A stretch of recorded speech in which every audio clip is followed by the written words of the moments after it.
Assalamualaikum. Hi friends, welcome to Safina Safi vlog. Ramadan day 19 Sahar to iftar vlog பார்க்கலாமா? சஹருக்கு juicy chicken fry தான் செய்ய போகிறேன்.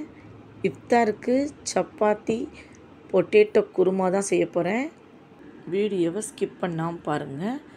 உங்கள் family and ஃப்ரெண்ட்ஸுக்கும் share பண்ணுங்கள். வாங்க வீடியோக்குள்ளே போகலாம். 1/2 கிலோ சிக்கன் எடுத்துருக்கேன். சுத்தமாக கழுவிட்டு எடுத்து வச்சுருக்கேன். சின்ன சின்ன பீஸாக இந்த மாதிரி வச்சுங்க. ஒரு முட்டை ஊற்றிக்கலாம்.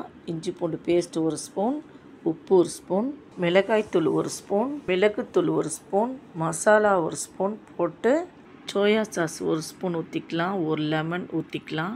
மைதா 1/4 cup, cornflour 1/4 cup, baking powder 1 spoon போட்டு நல்லா மிக்ஸ் பண்ணி விட்டுக்கலாம்.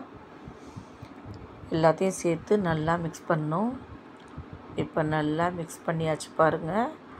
1/2 மணி நேரத்துக்கு மூடி வச்சிடலாம். 1/2 மணி நேரம் கழித்து ஒரு பேன் எடுத்து கொஞ்சம் எண்ணெய் ஊற்றி எண்ணெய் சூடு வந்த பிறகு சிக்கனை ஒன்று ஒன்றா போட்டு ஃப்ரை பண்ணிக்கலாம். அடுப்பை சிம்மில் வச்சுட்டு ஃப்ரை பண்ணிவிட்டு ஒரு பக்கம் ஃப்ரை ஆனோடனே அப்படியே திருப்பி போட்டுக்கலாம். நல்லா ப்ரௌன் கலர் மாறிடுச்சு பாருங்கள். எல்லா சிக்கனையும் திருப்பி போட்டு ஃப்ரை ஆன பிறகு இப்போ ஒரு பிளேட்டில் எடுத்து வச்சிடலாம். எப்படி ஒட்டாமல் அழகாக சூப்பராக வருது பாருங்கள். ஜூஸி சிக்கன் ஃப்ரை சூப்பராக ரெடி ஆகிடுச்சு. டேஸ்ட் வேறு லெவலில் இருக்கும். எல்லா வேலையும் முடிச்சுட்டு சஹருக்கு சாப்பாடெலாம் ரெடி பண்ணி எடுத்து வச்சுட்டு இருந்தேன். இன்றைக்கி நம்ம வீட்டில் சஹருக்கு என்ன சாப்பாடுன்னு பார்க்கலாம். ஒயிட் ரைஸ், ரசம், சிக்கன் ஃப்ரை, கேரட் சலாட். இதுதான் இன்றைக்கி நம்ம வீட்டு சஹர் சாப்பாடு. அல்ஹம்துலில்லாஹ் சாப்பிட்டு முடிச்சுட்டு பழம் சாப்பிட்டுட்டு டீ குடிச்சிட்டு நீயத்து வச்சோம். அடுத்து இஃப்தாருக்கு பொட்டேட்டோ குருமா தான் செய்ய போகிறேன். ஒரு பேன் எடுத்து அடுப்பை ஆன் பண்ணிவிட்டு கொஞ்சம் எண்ணெய் ஊற்றிக்கலாம்.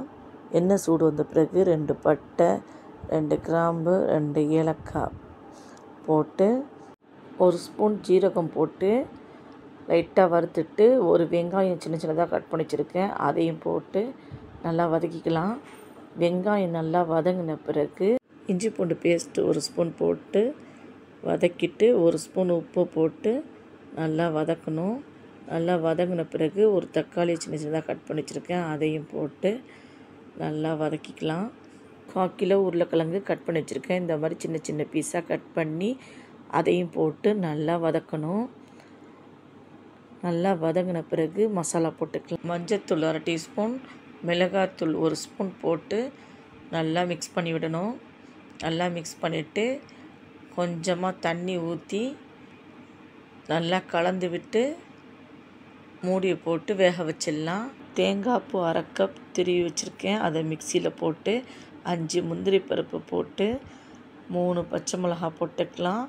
கொத்தமல்லி கொஞ்சம் கட் பண்ணி வச்சுருக்கேன். அதையும் போட்டு கொஞ்சம் தண்ணி ஊற்றி மிக்சியில் அரைச்சிக்கலாம். இந்த மாதிரி நல்லா நைஸாக அரைச்சி வச்சுக்கணும். இப்போ பொட்டேட்டோ வெந்திருக்கான்னு ஓப்பன் பண்ணி பார்த்து லைட்டாக கிளறி விட்டு அரைச்சி வச்ச பேஸ்ட்டை ஊற்றிக்கலாம். ஊற்றி அதையும் நல்லா மிக்ஸ் பண்ணி விடணும். நல்லா மிக்ஸ் பண்ணி விட்டுட்டு உப்பு செக் பண்ணி பார்த்துட்டு மூடி விட்டு ஒரு 5 நிமிஷம் இருக்கட்டும். பொட்டேட்டோ குருமா வந்துட்டுருக்கு. இந்த பக்கம் பார்த்திங்கன்னா சப்பாத்தி சுட்டுட்ருக்கேன். எல்லா சப்பாத்தியும் சுட்டு முடிச்சுட்டு ரெடி பண்ணி எடுத்து வச்சுட்டு அடுத்து குருமா வெந்திருக்காண்டு ஓப்பன் பண்ணி பார்த்துட்டு லைட்டாக கிளறி விட்டு அடுப்பை ஆஃப் பண்ணிடலாம். அவ்வளோதான், பொட்டேட்டோ குருமா சூப்பராக ரெடி ஆகிடுச்சு. இந்த மாதிரி பொட்டேட்டோ குருமா செஞ்சு பாருங்கள். டேஸ்ட் வேறு லெவலில் இருக்கும். கண்டிப்பாக ட்ரை பண்ணிவிட்டு எப்படி இருக்குன்னு கமெண்ட் பண்ணுங்கள். பொட்டேட்டோ குருமா ரெடி ஆகிடுச்சு. அடுத்து சப்பாத்தியும் சுட்டாச்சு. இப்போ இஃப்தாருக்குள்ளே டைம் வந்துருச்சு. எல்லாத்தையும் ரெடி பண்ணி எடுத்து வச்சுட்டு இருந்தேன். இன்றைக்கி நம்ம வீட்டில் இஃப்தாருக்கு என்ன சாப்பாடுன்னு பார்க்கலாம். கரும்பு ஜூஸு, பிரியாணி கஞ்சி,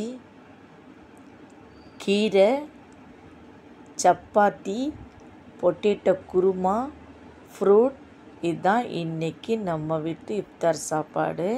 அல்ஹம்துலில்லாஹ் நல்லபடி நோன்பு திறந்தாச்சு. உங்கள் வீட்டில் இஃப்தாருக்கு என்ன சாப்பாடுன்னு கமெண்ட் பண்ணுங்கள். இந்த வீடியோ பிடிச்சிருந்தா சஃபினா சஃபி vlog லைக் பண்ணுங்கள், ஷேர் பண்ணுங்கள், சப்ஸ்கிரைப் பண்ணுங்கள். தேங்க்ஸ் ஃபார் வாட்சிங்.